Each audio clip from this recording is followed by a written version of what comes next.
বোন, তোমাদের কিছু বাস্তব কথা বলি। পুকুরের পানি সবাই ব্যবহার করে, কিন্তু কেউ খায় না।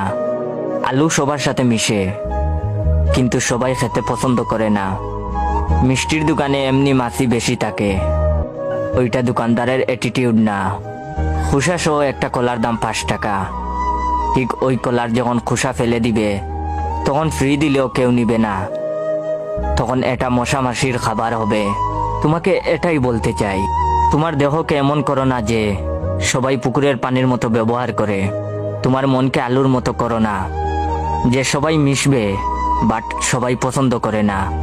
তুমি তোমার মনকে মিষ্টির দোকান বানাইও না, যেখানে মশা মাছির মতো সবাই ঢুকবে, ক্ষুধা মিটিয়ে চলে যাবে। তুমি তোমার শরীরকে কলার মতো খুলে দিও না, মশা মাছির মতো সবাই ক্ষুধা মিটিয়ে চলে যাবে, কাউকে ফ্রি দিলেও নিবে না।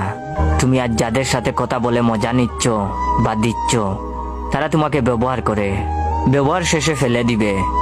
লোকাল বাসে সবাই উঠে, কিন্তু গন্তব্য পৌঁছাতে পারে না।